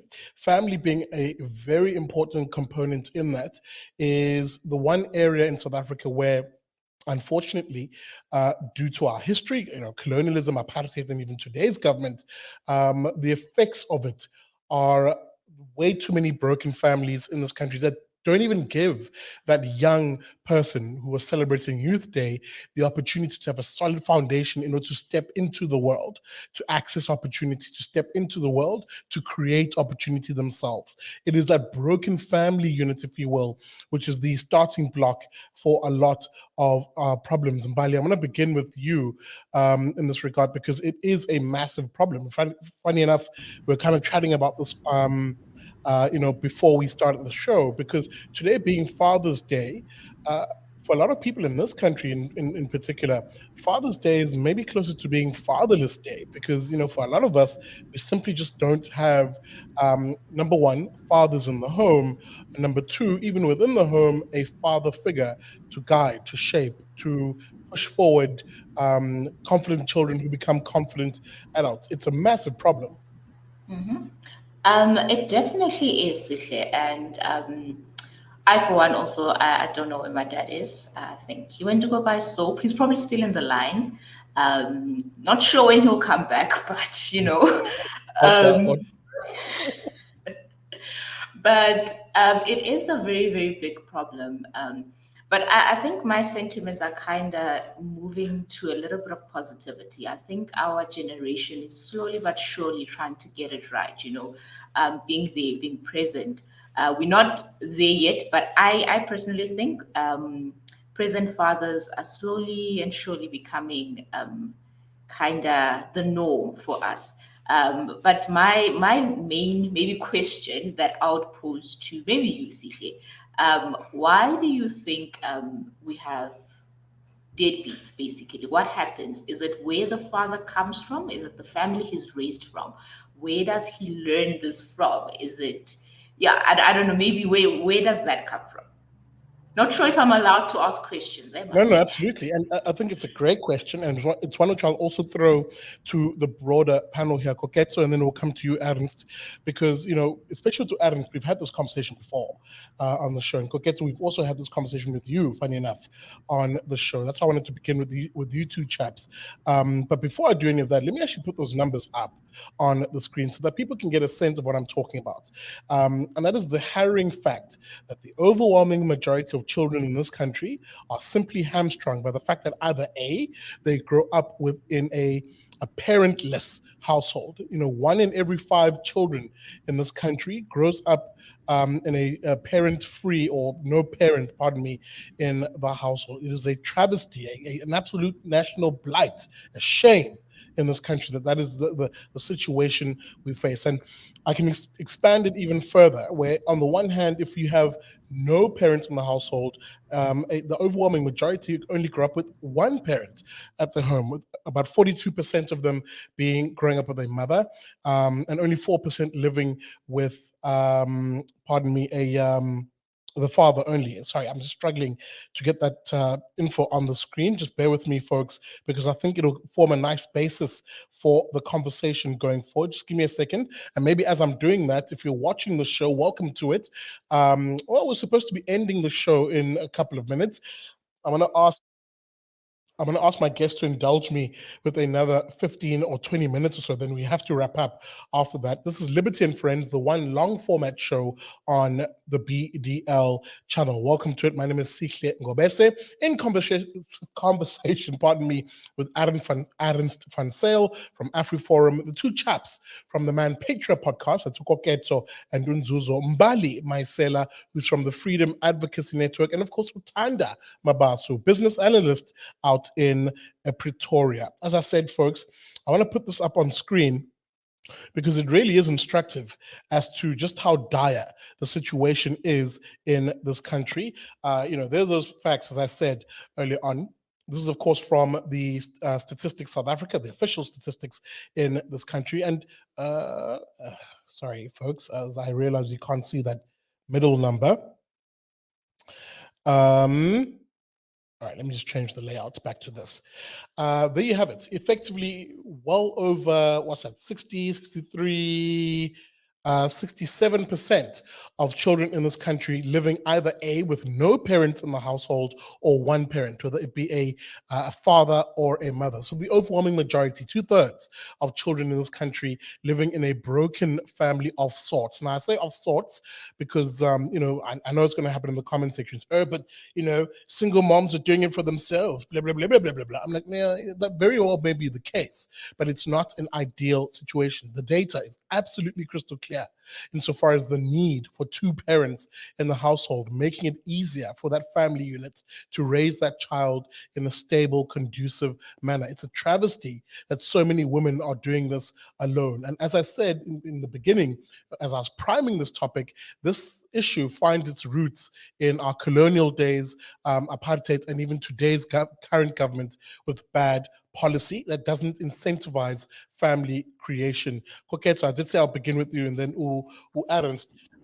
It simply is the travesty of our time that we can't even celebrate Father's Day in this country because the overwhelming majority of children simply don't have fathers in the home. Thanks, Sitle. So one of the ironies of this is that even during apartheid, the numbers were looking a hell of a lot better. There were more people living with both of their parents even during apartheid, funny enough. So as to how did we get here, I'll keep this one nice and short. Look, the ostracism that came with absconding your parental duties as a man, right? That's actually been taken away. So a lot of these conservative values that have endured for time immemorial have actually been watered down largely by the progressives of society. It's no longer unacceptable like it was in the past to not actually show face for your children as a man like it was before.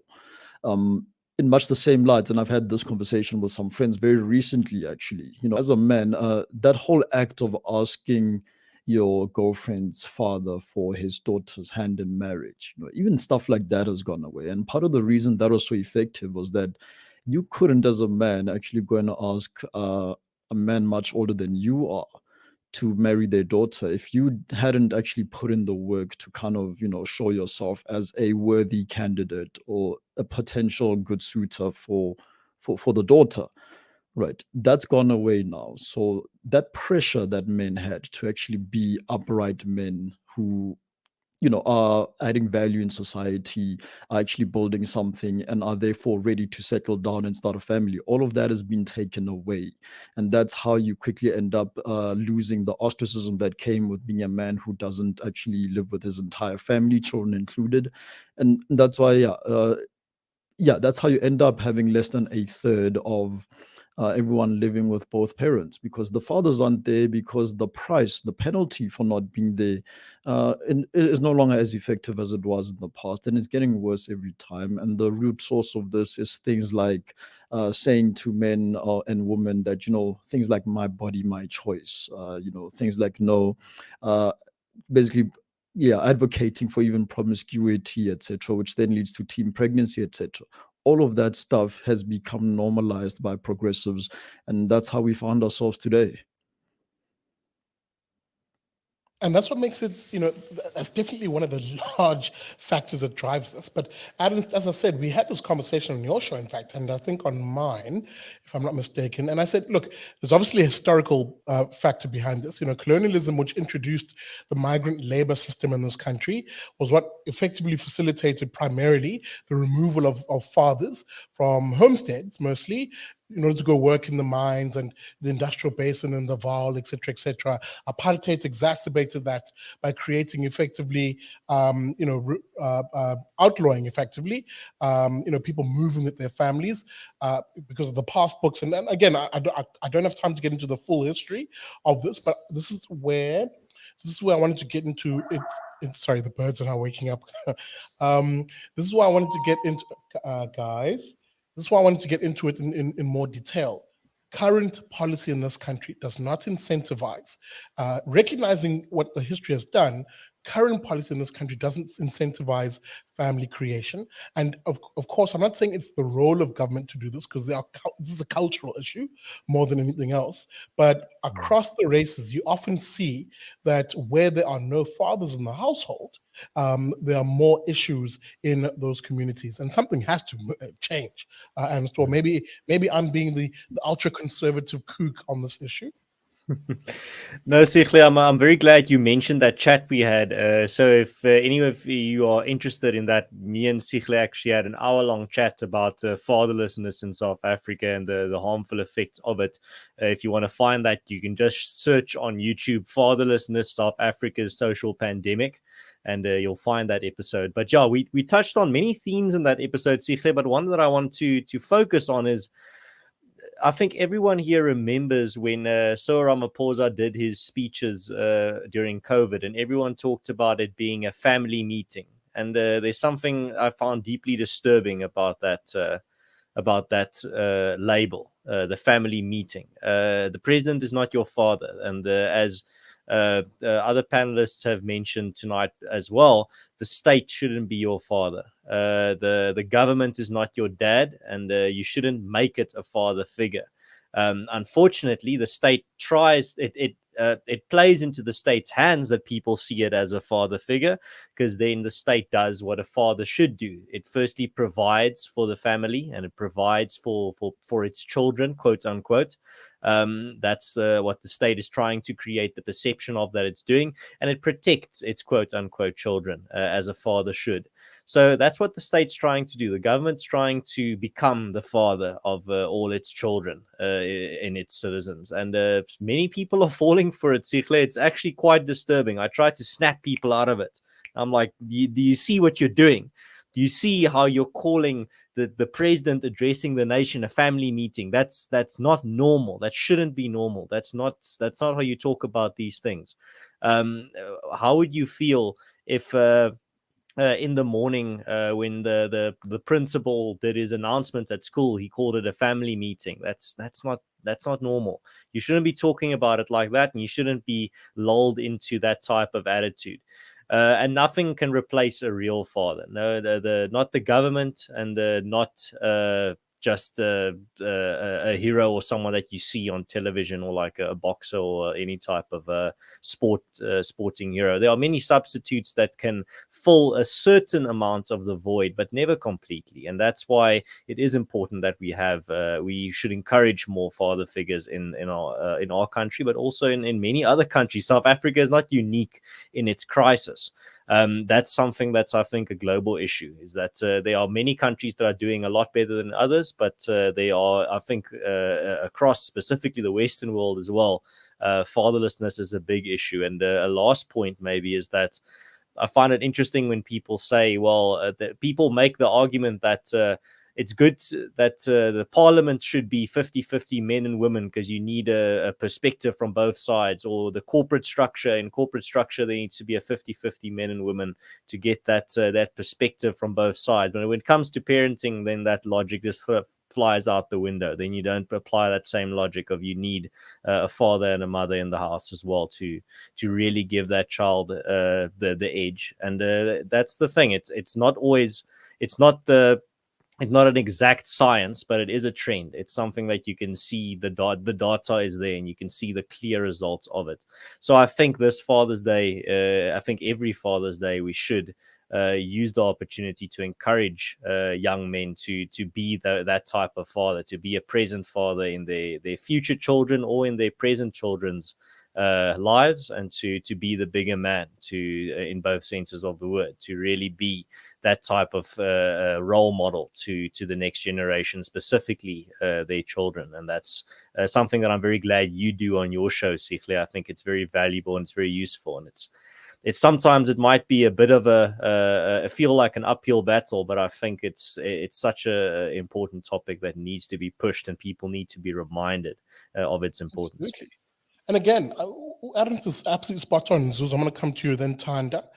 Ernst is absolutely spot on. I really meant it when I say this is not primarily for government to fix.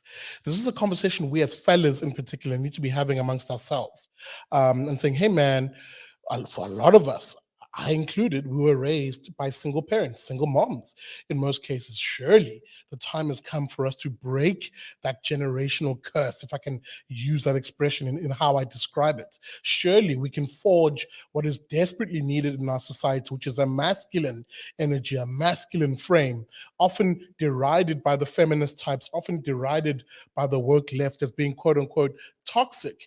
But we're effectively seeing the effects of the lack of masculinity in our society, because who's raising the men that they often label as being toxic? It's mostly single moms. I showed you the data on the screen now. Now, obviously, I know that even as I wade into this topic, it raises the hackles of many a person. Oh, what are you trying to say, Big Daddy? That, a lot of the issues in society are because of women?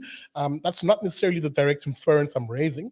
If anything, what I'm effectively raising here as my main point is it has been the breakdown of families as primarily nuclear families, umama and ubaba in the household, that sees young men grow up in the way in which they do right now. For instance, any young man who is raised in a highly feminized environment, and the only role models he gets to see is a mom, the aunts, and often a broader network of mostly women, basically sees a young man with, I'm thinking of the sentence in Zulu, you basically see a young boy who has the strength of a man, but be raised with the temperament of a woman. That is a very dangerous mixture to find yourself being raised in. Any young man, and this is where men and boys as groups is very important. Men and boys socialize in a very different way. We often socialize in a way in which we always understand, two men always understand, between the two of them, there's always a low level threat of violence. Therefore, resolving issues verbally is much more important than allowing things to get to a point of dealing with them through violence. Women don't often do that. Women often deal with conflict in a much different way. Now, I don't want to get into this because it's a full topic, and maybe I need to have this conversation in a series on the show, because my training is in industrial psychology, just in case people think I'm just sprouting things for nonsense on here. And there's actual science, there's data behind a lot of what I'm talking about. Nzuzo, let me come to you, Put. Because there's an honest conversation here, as I said, that it begins with us as men re-inculcating that value of actually men, socializing men is super important. Masculinity, we need a return of it in the social spaces, the communities, so that we can actually stymie this notion of men being able to, as Koketso said, shirk their responsibilities when it comes time to be a father. Yeah, CK, and I think it starts with men, particularly those that haven't grown up with a father in the home, seeking groups or other men that could also have grew up in homes that had fathers. Whether it be the church, whether it be just community groups, male community groups within their community, seeking it, and also seeking assistance in trying to bring back masculinity, particularly in their homes. What we often see is that men that grew up without a father tend to become tend to run their home without any direction, and also it becomes a very violent home if that guy has not actually been socialized properly as a boy. So I think it's important that we actually seek out other men, and it's important that we do not frown upon men seeking help from other men. And also at the same time, it's not. Don't be afraid to be a masculine guy. When you see things that are just not to your liking, and when you need to actually take a stand against the many onslaughts by various other groups who don't like masculinity, who don't like men, who constantly sprout I hate men, trash, whatever it may be. You need to obviously take a stand, and also find other men that are also taking a stand. I think most importantly, just find a group of men that you can actually rely on, you can trust, they got your back, and also seek assistance from them in helping you rebuild, and also ensure that you become a masculine guy. And I think that will be of assistance to many men. Absolutely. And even as I say this, I'm seeing in the comment section the usual tropes. The moment you start talking about men and men's issues, you start talking about fatherhood, in comes the usual, but what about women? What about the moms and blah, blah, blah? Guys, 9 out of 10 platforms, especially in the mainstream media, especially in the corporate media, cater to women, talk about women? Where are the spaces that talk to men, by men, for men, on men's issues? They're very few and far between. And then at the same time, even as I say that, a lot of the issues we see in society today are born out of the fact that men are simply having a crisis of identity. We're not inculcating the very values that are desperately needed in a society like ours. So by all means, for those who are in the comments are like, oh, but what about moms and women and women empowerment in Africa? By all means, do that. And there's 9 out of 10 platforms other than this one that will have that conversation. But how about we just have that conversation right now about the men, about the fathers, about the desperate need to re-inculcate that culture of responsible dads in this country. Thanda, I'm going to come to you because, as I said, a lot of what I talk about is backed by data, by evidence, by facts. And it's not just in South Africa. If you guys go to fathers.com, a nice website that I sometimes stick to, I check out the latest data on this. And I want to read a quick quote here, that as to the lack of fathers in the household, as to the lack of men and masculinity, listen to this. As supported by the data, children from fatherless homes are, here's the kicker, more likely to be poor, more likely to become involved in drug and alcohol abuse, more likely to see a dropout of school, that's the children, and are more likely to see those children suffer from health and emotional issues or problems. Boys are more likely to become involved in crime, and girls more likely to become pregnant as teens. It's a simple equation. It's bring ubaba back into the household. Thandi. Yeah, there's a comment here from Helen. She says, we also live in a very patriarchal society. This can lead to the abuse of women if men aren't taught how to care for their family properly. I agree that abuse is obviously a big problem, but there's often, this is often the problem.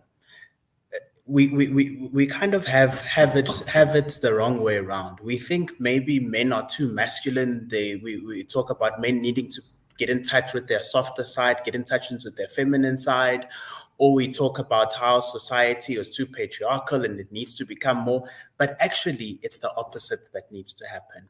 Society isn't patriarchal enough. Men aren't masculine enough. So I think it was Koketso who mentioned how some of the issues that we have is where, for example, in the past, a man would have to go through the father to get through and get the daughter. And a father could spot, sorry to use a strong word, but could spot the bullshit from, a mile away if this guy isn't ready to actually take on a woman and take on a family and actually, be upright. Women no longer have that protection. They're out there and they just meet men on the street, and children are being born all of a sudden from people who have not committed to each other. They've not made any plans. They've not, and children just suddenly appear. So that's one aspect of it, is that the society is not patriarchal enough, actually. And then now I want to go to what Ernest was saying, which I think is really the crux of it. This is intentional. Understand that the centralization of power in governments, in these big governments that we have, today, if you go back hundreds of years ago, maybe a couple of thousand years ago, we never had such big, something like the size of South Africa was called an empire. It wasn't called, a society or a nation. It was called an empire. And even a couple of hundred years ago, before colonialism happened and the border of South Africa was drawn, there were many small nations in South Africa. There was the nation of Abatembu, the nation of the Zulus, the nation of this person, that, smaller nations. This centralization of power into these big conglomerate types of countries, which are actually empire, is very intentional. And in order to do that, and in order to get people to be, you have that loyalty to this big structure, you've got to destroy their loyalty to each other. You've got to destroy their loyalty to their families. You've got to destroy their families. You've got to make, as Ernest says, the state their family. So the removal, the disempowerment and the removal of the father is an intentional thing. It was the first step. Now that has largely succeeded, as we see that more than 2/3 are growing up without, their father in the home. Now that that's succeeded, now we're seeing a next step where even the mothers are going to start being disempowered. Recently, a couple of years ago, the Concords came out and said you can no longer spank your own children. Now the single mother is being told you can't. This is how you can raise your child, or this is how you can't raise your child. You understand? So now they're going to come for her as well. They're coming for all of us. They want all of us to be individuals that they can control and not to have any affiliations. And any that type of strong family and the people that and rather look up to, as Anna said, Cyril is my father, or Sasa is my father because they give me money or something like that. And that's the future that we're heading to. It's intentional. This thing is not something that's happened. Yes, you had apartheid, you had all of this, but all of those things were actually even in the US. The trend is happening. Any country, doesn't matter where you are, you're going to see the trend. You go to Europe, go to France, go to England, you're going to see that same trend happening. It's not an isolated thing. It's not by chance. It's not because something happened to happen. It's intentional. They want to break up the family. They started by removing the father from the home, then disempowering him, telling him that being masculine is wrong, don't be a patriarch, don't do this, don't do that, have a free society. And then now they're going to come for before you know it, the children are going to belong to the state.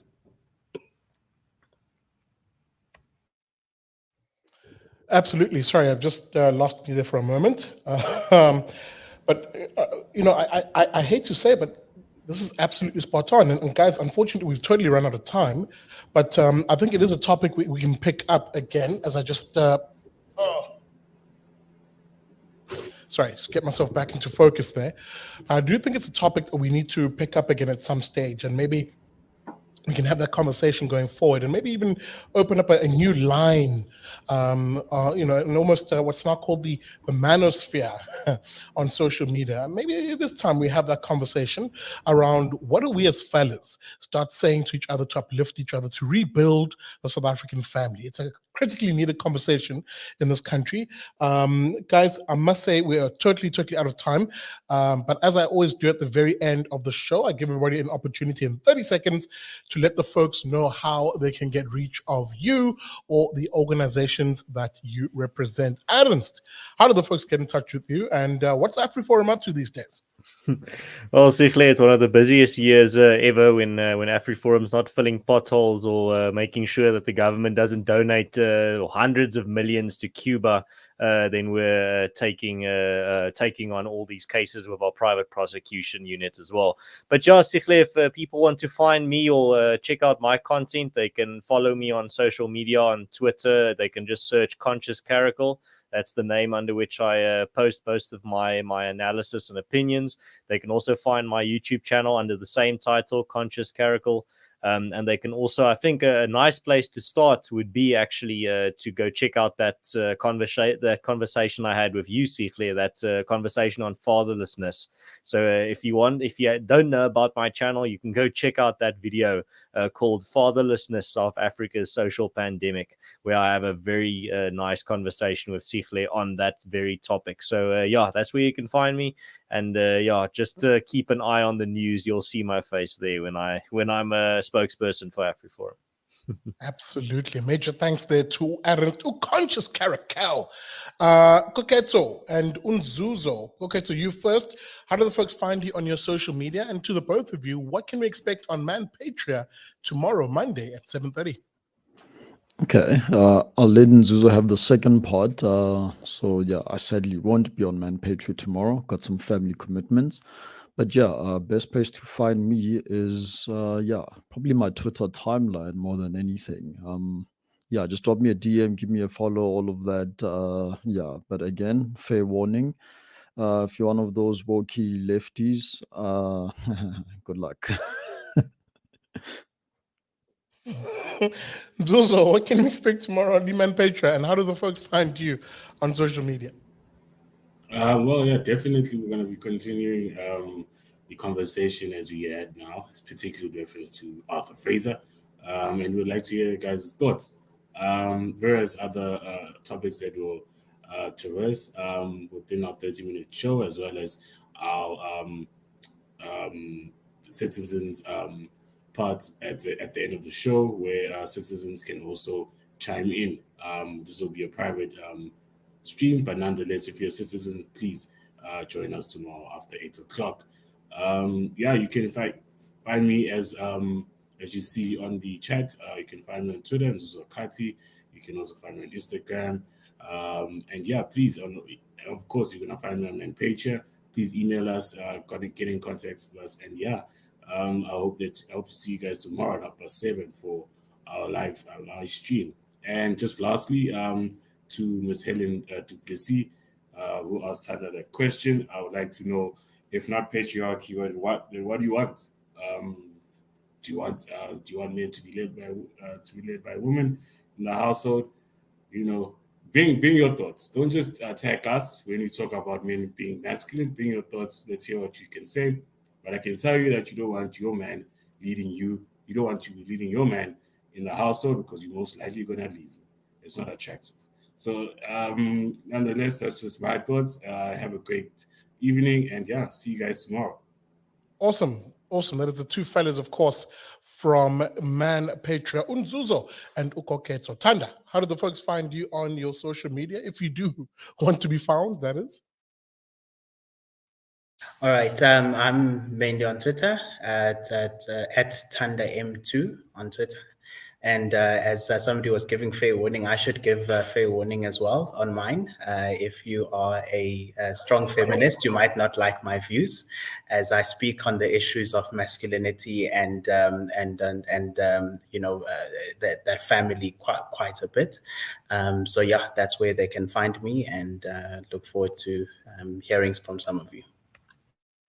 Absolutely. That is Utanda Mabaso, business analyst out in Pretoria, and there's his details. Shout out to Lasalis, man, for organizing these on the screen. Last but not least, Mbali Mayisela from the Freedom Advocacy Network. Mbali, what can we expect from you guys, this week, and how do the folks find you on social media? You can find me at Badger of Liberty. I am not going to give out my personal one, though I see your administrators have. No, but that's cool. You can catch us this Tuesday for our weekly episodes of Freedom Fanatics and Badger of and Branding Questions rather. And we'll be basically talking about what's been going on around us, and also just engaging with our followers, responding to comments, and that's basically it. Absolutely. That is Mbali Mayisela from the Freedom Advocacy Network. A major thanks to her, of course, with this being her first time on the show. And thank you, dear viewer, for watching the show. As always, you are a part of the show. Just do me a favor, on your way out, hit that like button, especially if you liked this broadcast. As I said, there are a few topics that we will be broaching that you often do not hear on the corporate media. And this issue, the role of men and the fathersphere, or rather the manosphere conversation, is one which we are a firm believer on here on the show, because our values reflect that. We are a show that, advocates and pushes the values of our faith, flag, the love of country, not government, flag, family, the family unit, and how do we rebuild the family unit in this country, and of course freedom, the very thing that is the glue, if you will, that holds together and creates a nation. So I hope you enjoyed the show. We really, really appreciate your time here on the show. With that being said, a reminder that I'll see you on Wednesday for the BDL show. And we are doing a lot of work in the background. We're developing a website. We're developing merchandise. We're going to overhaul the show completely. I'm going to offer you a daily now. We're busy with that. And so guys, expect to see some really awesome stuff and announcements at the end of this month. Still currently in Cape Town. I will be heading up to Johannesburg at some stage. But for now, in Cape Town, doing a lot of filming. So look out for that too. That being said, a major thank you once again to you guys. And as I always say at the end of every broadcast, never trust a commie,